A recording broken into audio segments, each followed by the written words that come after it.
Hey everyone, welcome to Breakout Wednesday. It is September 18, 2019. It's about 1 p.m. Perth time, 3 p.m. Sydney time on Wednesday Arvo. Market's still open, obviously. So today I'm just going to rattle through a few open positions and closed positions that I've talked about in previous weeks. And then I've got a bunch of new setups I'm watching and keen on. And first of all, there's still a lot of headline risk around. There's a lot happening in the world. And I'm trying to, not focus on that at all. I'm just trying to. I don't have that many open positions at once. That's how I'm controlling my risk here. I don't have 15 or 20 positions. I literally only have 3 or 4. If something bad happens, I can get stopped out of all of them super quick. No harm done. And I'd prefer to take a few bigger positions than a lot of smaller positions right now. Okay, so trying to just trade with high conviction and. Okay. So first of all, NASDAQ still trending up, and it's up new all-time highs there. So if they can break that and have a few nice follow-through days, then that could be a really good sign. So let's have a quick look at the All Ords. The All Ords are I don't know what happened there, but the All Ords are trending up, and pretty much look like the NASDAQ. Okay, and so that's cool. So, that's all well and good, but that doesn't really make you money. You're looking at that stuff. So let's just move on. What can make you money, though, is just investing in index funds. And so for people who, have multiple kids or big business to run, or just a huge job that with a lot of time commitments associated with it, then, if there was one way to invest that only took, 5 minutes every month, it would be, surely it's got to be, with these ETFs. Gear's a good one, but I've talked about a few episodes back, 4 or 5 episodes back or something. I talked about a whole bunch of other ones. And, it's basic strategy, buy on corrections, wait for 10% corrections and buy a parcel. And if you do that over the long term and you're disciplined and you sit with it, you can collect nice dividends and let it run. So I do that. I like it because it brings in that long-term investor mentality. You collect the dividends and you let your money work for you, and then because trading's hard work. The hours I put in for my short-term account is just ridiculous, and not everyone has that time or desire, and not everyone has that motivation.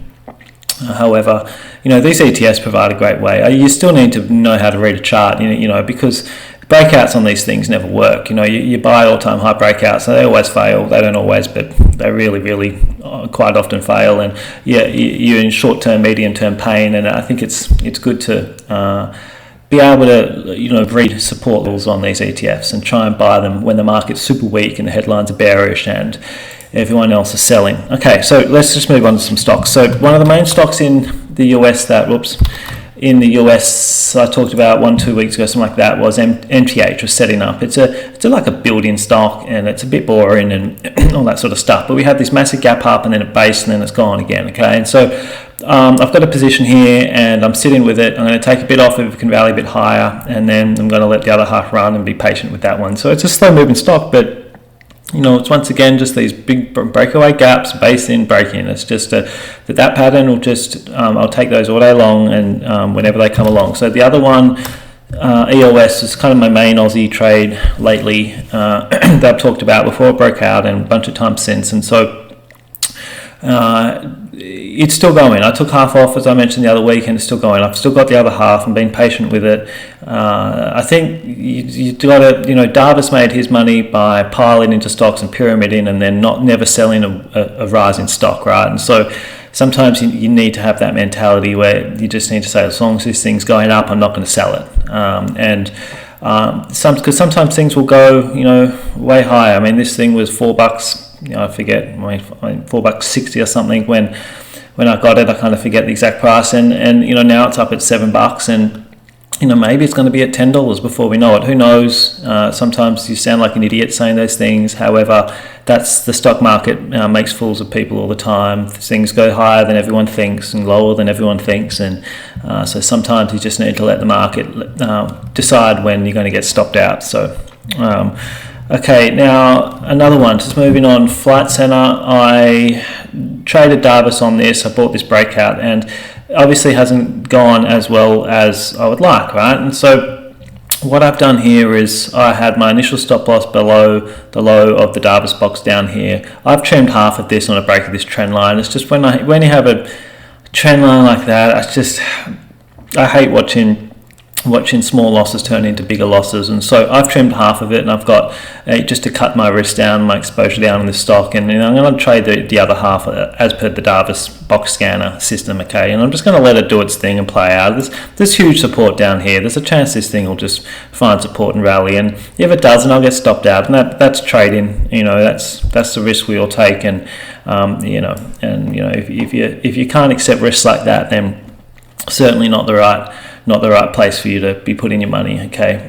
So anyway, Flight Centre, I've still got half a position. I'm going to just sit and be patient. Now, the flexibility to just bail on half of that, I mean, sure, the Davis system wasn't telling me to do that, but I think sometimes there's an art to trading and you need to be flexible. So last week I discussed with Zip how I bailed when half of it, came back down below this all-time high. So we had like this spinning top sort of thing up at the all-time highs, a bunch of bearish candles, and then, just complete false breakout above all-time highs, and then started breaking back down. And so I bailed up here, and then it crashed back down. And so, I think you need to be flexible. If you're going to be a trader, you need to be flexible. If you want to be an investor in ETFs and index funds and you want to buy, hold them forever, then you don't worry about these short-term fluctuations. But I don't know what Zip's going to be doing in, 5 years. It's a highly risky thing, and and so I think flexibility is a wonderful thing. Okay, now moving on to the other stock. So Twitter, I think I discussed last week. So I bailed on this. We had a breakout. It was a strong breakout,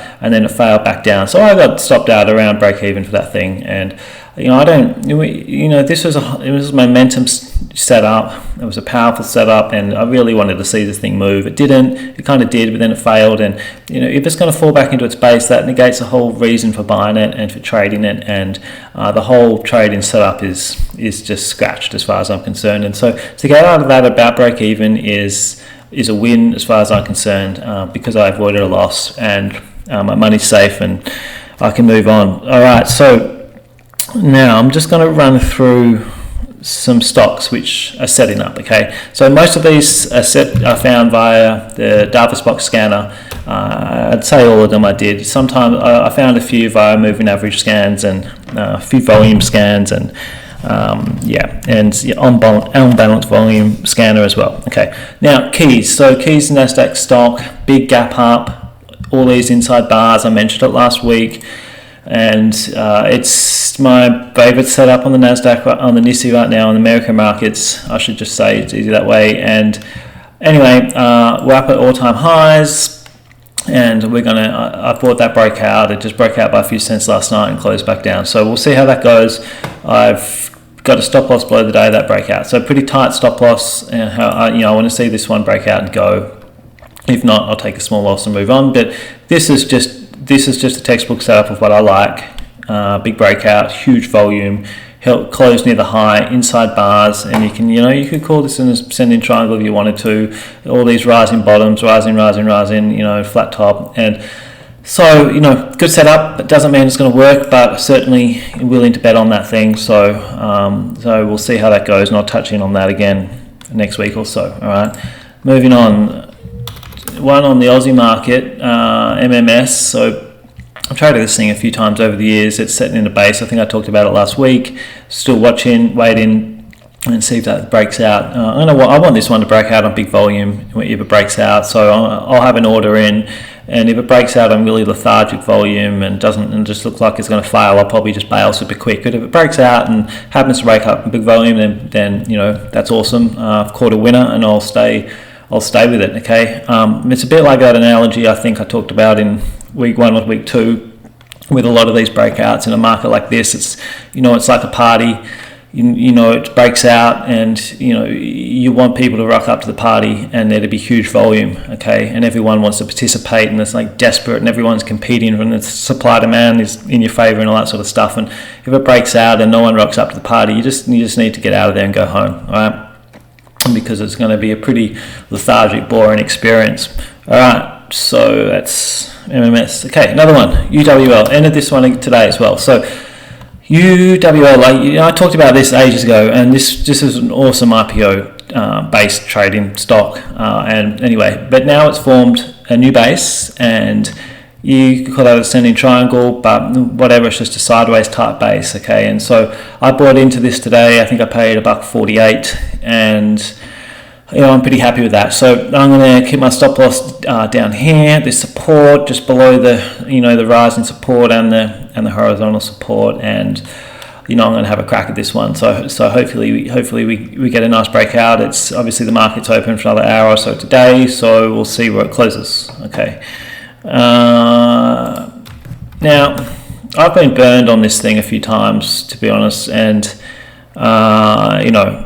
certainly not keen to get burned again. But then again, you can't let the emotion get involved of the fact that it burnt you once or twice doesn't mean that you can't let that get to you, because that's ridiculous, right? So this thing's just been in an awful downtrend for God knows how long, and obviously the companies must be doing crap. Okay, I have no idea, but I will probably study their financials, but at some stage today or tomorrow. But this now is slowly showing signs of life. Its 200-day moving average is slowly coming, about to turn sideways, and if we have a breakout here of this ascending triangle base, it's going to be breaking above its 200-day moving average. If we look at, let me just get rid of some of this stuff I've drawn down here. If we look at it on balanced volume, it's strong. We have some decent volume here. These two big days back here on the 27th of June and the 28th of June are classic volume bottoms, and big sell-offs. There's a massive wick on this day on the 27th of June, indicating just exhaustion selling. So it's pretty cool. I like seeing these two big volume days here, and then that being the low, and then we get a base on top of that. So it's these two big volume bars here on the 27th of June, 28th of June that really make this setup interesting to me. If those volume days weren't there, I just wouldn't care about this setup at all. All right, and so this is another one of those ones. Like, I want to see this breakout on volume. I want to see people rock up to the party and pile in and compete for stock once it breaks out, and then I want to see it run up. If we get some really lethargic breakout on tiny volume, a bit like what happened here, all right, back here on the 24th of September 18, and then just a few days after that it broke out on really crap volume and then just rolled over. And so the stock was in a different position then, right? Because like its 200-day was still sloping down, like in a really, really steep downtrend, whereas now it's flattening. The downtrend seems to be a lot weaker now. So anyway, this is a high risk stock, really, really dodgy little company that hasn't done anything in ages. So be careful with that one. All right, buy is in a Davis box. On balance volume is a bit weak. However, I'm watching that to see if we can get some volume come into it. Okay, ELD tight range here forming, and all the moving averages are below it, and it's a pretty tight range. So if this can just continue that range and then break up, that'd be pretty cool. Okay, now I'm going to get into a few real penny stocks here that isn't for everyone, and really, really high risk. So G88 today it did 5k in value. So I mean, that's useless. If you've got to actually, that's yesterday's data. Who knows if it even traded today? So this is for the punters out there.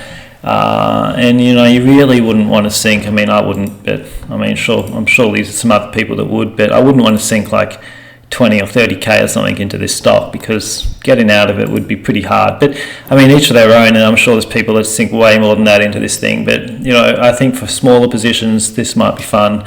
If it's forming an ascending triangle base, we had awesome volume on the formation of it, and if you just look at all the retracements, they're on tiny volume, and then we have nice volume coming in here on the 16th of August, and then tiny volume here on the retracement, and then anyway, let's see what happens with that. I'll follow up on that on other weeks. However, it's setting up. I'll have a crack at that, but once again, the position is going to be super small, because getting out of that thing, if it turns bad, getting out might not be overly easy. Okay, another one, I'm not even going to talk about that one actually. It's two actually. Yeah, I mean, this is just so illiquid. It's setting up. I mean, I'm not going to trade this. It's too illiquid. Today I did pretty much nothing. So I hate stocks like that. I didn't realize how illiquid that one was when I was looking at that earlier. So let's just move on. Another one. Okay, Kathmandu. I just brought this up. I mentioned this weeks and weeks ago. I didn't catch this big mover here or anything, but it's just another example of the breakaway gap on massive earnings and then another move. These stocks that gap up on huge good news tend to go further eventually. It's just a matter of being patient. There are very, very few. I mean, I know if you go looking, you're going to find some, but there are very few stocks that gap up on massively good news and then just roll over and die. It happens, but I mean, it doesn't happen that often. So once again, I know I keep saying it, but these breakaway gaps, just keep watching them, keep them on your watch list. Just look at them every day, just glance at them, and just wait for them to break out, or give whatever setup a pivot at a moving average or whatever it is that you like to trade. Okay. An example at the moment, Lulu. I talked about this last week. I never got my retracement to this box area here, which I would have loved to have got. However, I'm just watching this thing so closely. It hasn't closed this gap. It had a massive gap up. It's forming a tight little flag now, and I'm probably going to trade this on a breakout of this flag here. Okay, so I'll just try and show in case you don't know. So anyway, I'm going to trade this at some stage. Okay. Anyway, now a few others. The banks are super strong. So we have life coming into the NAB, into the CBA. All right, and I haven't looked at ANZ, but okay, ANZ is looking heaps weaker, and Westpac is pretty strong. So the top four, except for ANZ, are looking pretty good, and we even have money coming into the Bank of Queensland. So it's not a good day for today for it, but it's finally above its 200-day. If the Bank of Queensland can stay above this 200-day, then form a Davis box or whatever and break up. It could be the start of an uptrend. It's been basing here for ages. It's just double bottom, triple bottom, 4 bottoms in a row, whatever you want to call it. And so the CBA is strong, and the NAB is strong as well. So but if you want to, how do you get into this? If you want to get in, if you're a long-term investor and you like the banks and you want to get in, for me, I like, I don't really trade breakouts on banks and stuff like that. It's more of a long-term investment. I'd wait for a pullback here, and so now we have, the pull. This zone between the 100-day and 50-day moving average is for me a buy area on the banks when they're in uptrend. So you can get your RSI out or whatever indicator you want, but I just like trading these pullbacks, waiting for the pullback to these key moving averages, and then looking for like a pivot or some sort of breakout. So right there on the NAB is great entry, and I'd be waiting for this thing to pull back. Now it's too extended from its moving averages up here. At some stage, these banks, they always come back. It's definitely going to come back at some stage, and I'll just wait for it to come back to around these 50 to 100-day moving average, and wait for a pivot, wait for a little breakout set up like this, and it's a good place to enter a long position on it. Okay. I'm just going to leave you with one last stock, and the NASDAQ. I like this company. They're one of the biggest open source software companies around. I think they have a huge future, and a lot of volume has been coming into it lately. So we have this big bar here, and inside bars from there on in. And so I'm watching this one for a short-term trade, but I also would love to hold some on the long term if it works out. Okay, that's all for this week. Happy trading. Hopefully the next week's good, and I'll chat to you then. Bye.